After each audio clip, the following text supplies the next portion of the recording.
जितने देर आप एक्सेलेरेटर छोड़ करके और गाड़ी को कुछ दूर तक क्रॉल कराते हैं, उतने में भी साहब ये बैटरी चार्ज हो जाती है हमारे इनर्शिया से। जो गाड़ी में जो उसके वजन की वजह से जो इनर्शिया है, जिसके चलते गाड़ी कुछ दूर जाती है, उस समय शायद इंजन बंद भी हो, तब भी साहब ये जो हमारी रीजनरेटिव सिस्टम है, ये रीजनरेट करके उस एनर्जी को भी इलेक्ट्रिकल एनर्जी में कन्वर्ट करके उस बैटरी को चार्ज करने में काम आता है। माइल्ड हाइब्रिड के सिस्टम का प्रॉपर यूटिलाइजेशन या प्रॉपर हार्नेसिंग से अगर चलाएं और एक्सेलरेशन को एकदम माइल्ड रखें और उसमें सप्लीमेंटल पावर उस बैटरी से आता है माइल्ड हाइब्रिड में, तो 5-7% तो मेरा अनुभव कहता है साहब बदल जाता है। और ज़्यादा भी हो सकता है, मैं कंजर्वेटिव फिगर दे रहा हूँ, 5-7% की एफिशिएंसी तो आ जाती है।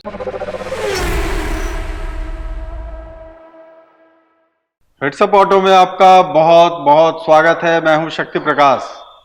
आप सबों ने हाइब्रिड कार के बारे में जरूर सुना होगा, लेकिन आज जो हम बात करने वाले हैं वो है हाइब्रिड कार के रीजनरेशन के बारे में, और बातचीत करूंगा अपने ऑटो एक्सपर्ट अशोक प्रियदर्शी जी से। बहुत बहुत स्वागत है सर। धन्यवाद सर, हाइब्रिड कार के बारे में हमारे ऑडियंसेस को बताएं, क्योंकि इसका फैलाव और बहुत ज़्यादा गाड़ियां बिक रही हैं, लोग पसंद भी कर रहे हैं, और रीजनरेशन प्रोसेस जो होता है हाइब्रिड कार में, उसके बारे में अगर हमारे ऑडियंसेस को बताएं तो उससे उनको बहुत फ़ायदा होगा। और ऑडियंसेस के लिए ये जानना क्यों ज़रूरी है? देखिए शक्ति जी, काफ़ी अपकमिंग और काफ़ी करंट टॉपिक है। देश के कुछ हिस्सों में हाइब्रिड गाड़ियों पे एनवायरमेंटल फ्रेंडली होने की वजह से रजिस्ट्रेशन में भी काफ़ी छूट है सर। हाइब्रिड दो तरह के आती हैं, माइल्ड हाइब्रिड और एक को कहते हैं हम लोग स्ट्रॉन्ग हाइब्रिड। माइल्ड हाइब्रिड या स्ट्रॉन्ग हाइब्रिड में एक समानता है, जो गाड़ी हमारी चलती है एक से ज़्यादा एनर्जी सोर्स है, जो ऊर्जा का स्रोत है वो एक से ज़्यादा है सर। तो माइल्ड हाइब्रिड से स्टार्ट करते हैं। माइल्ड हाइब्रिड में क्या होता है कि नॉर्मल इंजन है, पेट्रोल हो या डीजल हो, और उसके साथ साथ इंजन में एक तरह का मोटर कम, मतलब मोटर के साथ साथ एक जनरेटर यूनिट लगाते हैं, मोटर जनरेटर यूनिट। और इसमें क्या होता है कि एक बैटरी, वो लिथियम आयन बैटरी ज़्यादा प्रचलन में है अभी, तो वो एक छोटी बैटरी गाड़ी में लगी रहती है, जो कि उस बैटरी से कंफ्यूज ना हो जिस बैटरी से गाड़ी स्टार्ट करते हैं हम, जो हमारे इंजन हुड या बॉनेट जिसको बोलते हैं, इंजन बे में जो बैटरी होती है वो दूसरी बैटरी है, मतलब एक्स्ट्रा एक बैटरी होती है। ये एक एडिशनल लिथियम आयन बैटरी है।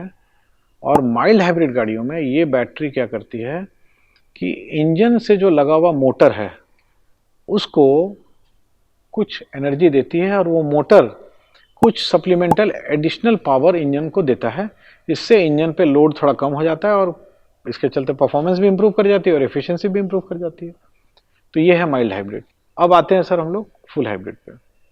फुल हाइब्रिड एक टेक्नोलॉजी है जिसमें क्या होता है कि जरूरी नहीं है इसमें इंजन का चलना। एक पर्टिकुलर परफॉर्मेंस रेंज में, एक पर्टिकुलर स्पीड में, एक समय के लिए, एक रेंज के लिए, एक पर्टिकुलर कंडीशन में जिससे आप गाड़ी चलाते हैं, तो उसमें बैटरी थोड़ी बड़ी लगी होती है, और जो गाड़ी है उस बैटरी से चलती है। कहने का मतलब यह है कि जब तक वो गाड़ी उस बैटरी से चलती है, तो एक तरह से समझिए कि आज जो इलेक्ट्रिक व्हीकल का के बारे में बहुत चर्चा होती है, तो वो ईवी मोड में, इलेक्ट्रिकल व्हीकल मोड में ही चलती है, इलेक्ट्रिक व्हीकल मोड में ही चलती है। हाँ, उसकी कुछ लिमिटेशंस हैं, क्योंकि जो बैटरी पैक है तो वो 100% इतना बड़ा नहीं है और इतना लार्ज कैपेसिटी का नहीं है कि वो गाड़ी को पूरी इलेक्ट्रिक बना सके। इससे क्या होता है कि एक तरह का चार्जिंग सिस्टम है जो इस बैटरी को चार्ज करते रहता है, और इस चार्जिंग सिस्टम के लिए एक इंजन है जो कि पेट्रोल से या डीजल से चल सकता है। तो जब हम गाड़ी को चलाते हैं, तो अगर हम एक पर्टिकुलर परफॉर्मेंस बैंड में, एक पर्टिकुलर समय के लिए और एक पर्टिकुलर स्पीड में चला रहे हैं, तो बैटरी जो लिथियम आयन बैटरी या निकल मेटल हाइड्राइड बैटरी, जो एडिशनल एक सोर्स ऑफ एनर्जी है, वो उस बैंड तक और उस रेंज तक उस गाड़ी को सीधे और सीधी बैटरी मोड पे चलाती है।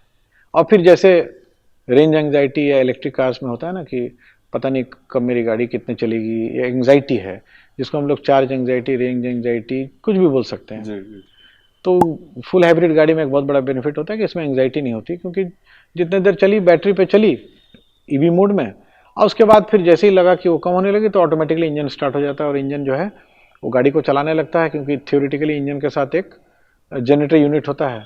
तो वो जनरेटर यूनिट जो है ये जो बैटरी है उसको भी चार्ज करता है और गाड़ी को भी चलाता है। और फिर मान लीजिए आपका परफॉर्मेंस बैंड उस बैंड में आ गया, स्पीड कम हो गई, ज़्यादा एक्सेलरेशन नहीं हुआ और हमारी वो एडिशनल बैटरी चार्ज हो गई, तो फिर वो ईवी मोड में चलने लगती है। यही कॉन्सेप्ट है ऑटोमेटिकली। तो माइल्ड हाइब्रिड में क्या हुआ कि इंजन तो चलेगा, वो उसको थोड़ा एडिशनल पावर और सपोर्ट मिलेगा आपको लिथियम आयन बैटरी से, और ये कंपैरेटिवली छोटा एक मतलब अरेंजमेंट है, छोटी व्यवस्था है।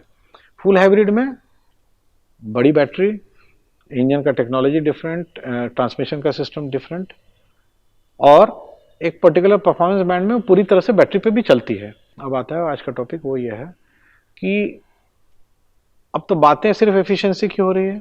माइल्ड हाइब्रिड में भी हम एफिशिएंसी बढ़ाना चाहते हैं, फुल हाइब्रिड में भी एफिशिएंसी बढ़ाना चाहते हैं। पेट्रोल इंजन होते हुए भी माइल्ड हाइब्रिड में पेट्रोल इंजन पे थोड़ा स्ट्रेस कम करते हैं, उसके इकोनॉमी को थोड़ा बेटर करते हैं। फुल हाइब्रिड में अगर गाड़ी ईवी मोड में चल रही है तो इंजन ऑन होता ही नहीं है, तो ये तो एफिशिएंसी है ना। इसी क्रम में चाहे माइल्ड हाइब्रिड हो चाहे फुल हाइब्रिड गाड़ी हो, इसमें क्या होता है साहब कि रीजेनरेटिव चार्जिंग टेक्नोलॉजी होती है।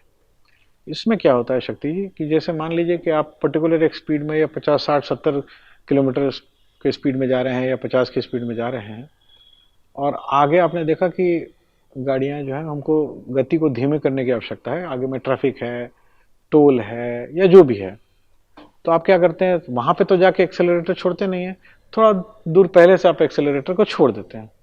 इस सिस्टम में क्या होता है, जो गाड़ी का जो वजन है उसमें इनर्शिया है, और वो गाड़ी जब हम एक्सेलरेटर छोड़ देते हैं या उस समय अगर आप इंजन को बंद भी कर देंगे तो आप देखते हैं कुछ दूर तक तो गाड़ी जाती है, बिकॉज उसमें इनर्शिया है। गाड़ी का जो वजन है वो एक इनर्शिया क्रिएट करता है, जिसको कुछ दूर तक वो इनर्शिया गाड़ी को ले जाता है। यही समय है, इसी समय जो आपका सिस्टम है वो क्या करता है, इस एनर्जी को जब आपने एक्सेलरेटर पूरा छोड़ दिया और गाड़ी जो अपने इनर्शिया से कुछ दूर तक जाती है, उसमें हमारे ईंधन का खपत तो ना के बराबर है। कई बार इंजन बंद भी हो जाता है फुल हाइब्रिड गाड़ी में। माइल्ड हाइब्रिड गाड़ी में भी इंजन का स्पीड बहुत कम हो जाता है। उस समय ये जो एडिशनल बैटरी है, चाहे वो लिथियम आयन हो चाहे निकल मेटल हाइड्राइड बैटरी हो, जो कि अभी ज़्यादा प्रचलन में है हाइब्रिड्स की जहाँ तक हम बात करते हैं, तो वो बैटरी को चार्ज करने के लिए उस एनर्जी का भी उपयोग किया जाता है। तो जैसे ही आप एक्सेलरेटर छोड़ देते हैं, जो हम अभी आपको डेमो के माध्यम से दिखाएंगे, एनर्जी मीटर में एनर्जी फ्लो होता कैसे है। टेक्नोलॉजी जो है इतनी स्मार्ट है कि जितने देर आप एक्सेलरेटर छोड़ करके और गाड़ी को कुछ दूर तक क्रॉल कराते हैं, उतने में भी साहब ये बैटरी चार्ज हो जाती है हमारे इनर्शिया से। तो एक नॉर्मल पेट्रोल या डीजल गाड़ी कोई खरीदता है और एक माइल्ड हाइब्रिड टेक्नोलॉजी वाली गाड़ी खरीदता है, तो दोनों में कितना फ्यूल एफिशिएंसी में कितना का अंतर है? अगर आप सेंसिबली चला रहे हैं, सेंसिबली का कहने का ये अर्थ है, ये अर्थ नहीं है, मैं किसी को ऑफेंड नहीं करना चाहता हूँ। सेंसिबली चलाने का मतलब है कि अगर आप उसके कैरेक्टरिस्टिक्स को समझ जाते हैं तो आप ज़्यादा से ज़्यादा आप उसमें से माइलेज गाड़ी से अचीव कर सकते हैं।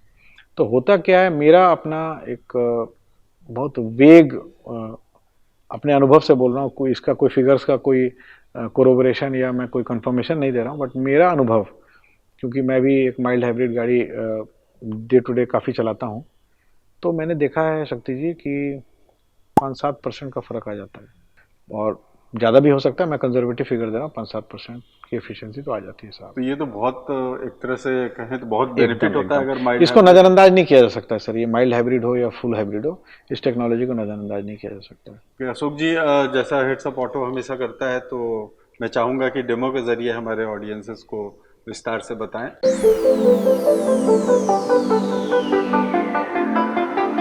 तो अभी मैं दिखाना चाहूँगा कि देखिए यहाँ पे हमारा एक इंस्ट्रूमेंट क्लस्टर है, 3 चीज़ें दर्शाई जा रही हैं बीच में। जो ऑरेंज कलर है वो इंजन है, बीच में एक मोटर है और नीचे बैटरी दिखाई जा रही है, और दोनों आगे इंजन के साइड में 2 व्हील दिखाए जा रहे हैं। तो इसको हम लोग एनर्जी मीटर कहते हैं। एनर्जी मीटर के माध्यम से आपको ये पता चलता है कि जो एनर्जी फ्लो है वो किधर हो रहा है। तो जब हम एक्सेलरेट करते हैं तो क्या फ़ायदा है हाइब्रिड गाड़ी का, जब डिसेलरेट करते हैं तो कैसे रिचार्ज होती है और कैसे पावर जो है वो इंजन से अल्टीमेटली व्हील तक जाता है। जैसे ही हमने गाड़ी को चलाना स्टार्ट किया तो इंजन से जो एनर्जी है वो फ्लो कर रही है व्हील में। जब हम धीरे से एक्सेलरेट करते हैं तो देखिए इंजन से जो एनर्जी फ्लो है वो व्हील की तरफ जा रहा है और व्हील को आप ध्यान से देख रहे होंगे रोटेट कर रहा है, उसमें पैटर्न दिख रहा है। तो अभी हमारी गाड़ी सिर्फ इंजन पावर से चल रही है, ठीक है। अब मान लीजिए हम इसको एक्सेलरेट करते हैं तो इंजन को कुछ एडिशनल पावर की आवश्यकता होगी। तो माइल्ड हाइब्रिड टेक्नोलॉजी में क्या होता है शक्ति जी, एक बैटरी है जो गाड़ी के अंदर में अलग से लगी हुई है। ये वो बैटरी नहीं है जिससे गाड़ी स्टार्ट होती है, ये बैटरी है। और ये बैटरी एक इंजन में लगे हुए मोटर के द्वारा इंजन को कुछ सप्लीमेंटल, कुछ एडिशनल पावर प्रदान करता है, जिससे इंजन के लोड थोड़ा कम पड़ता है, जिसकी वजह से अल्टीमेटली फ्यूल कंजम्पशन थोड़ा सा कम हो जाता है। तो यही उसका सिद्धांत है और यही कॉन्सेप्ट है और यही रिक्वायरमेंट है। अब देखिए जैसे हमने एक्सेलरेट किया तो देखिए अभी एनर्जी फ्लो चेंज हो गया, बैटरी से मोटर में जाने लगा और मोटर से कुछ एडिशनल पावर इंजन में जाने लगा और वो पावर जो है अल्टीमेटली व्हील में जा रहा है। अब जैसे हमने एक्सेलरेटर छोड़ा, अब देखिए वापस उसका एनर्जी मीटर का फ्लो देखिए, व्हील घूम रहा है, व्हील इंजन से अटैच्ड है और इंजन के द्वारा वापस मोटर के थ्रू अब ये बैटरी रिचार्ज हो रही है। देखिए हमारे पास अभी 4 स्टिक्स चार्ज है, अभी देखिए, अब देखिए अभी 5 स्टिक चार्ज हो गई। चाहे वो स्ट्रॉन्ग हाइब्रिड हो चाहे माइल्ड हाइब्रिड हो, अल्टीमेटली बैटरी चार्ज होने का जो कॉन्सेप्ट है वो रीजनरेटिव टेक्नोलॉजी या रीजनरेटिव सिस्टम से कैसे रिचार्ज होता है वो हमने आज आपको दिखाना चाहा। फुल हाइब्रिड गाड़ी में भी रीजनरेटिव सिस्टम इसी तरह से काम करता है। जब आप एक्सेलरेटर छोड़ देते हैं तो जो आपका इंजन के साथ जो ट्रांसमिशन यूनिट है जिसमें कि जनरेटर लगा हुआ है वो भी फुल हाइब्रिड गाड़ी में भी या माइल्ड हाइब्रिड गाड़ी में रीजनरेटिव सिस्टम या रीजनरेटिव चार्जिंग सिस्टम जिसको हम लोग कहते हैं वो इसी सिद्धांत पे काम करते हैं। बहुत बहुत धन्यवाद अशोक जी। और हिट्स अप ऑटो का मकसद ही है कि डेमो के जरिए मुद्दे को, इश्यूज को और गाड़ी से संबंधित जो भी बातें हैं उसको आसान तरीके से अपने ऑडियंसेस को समझा पाए।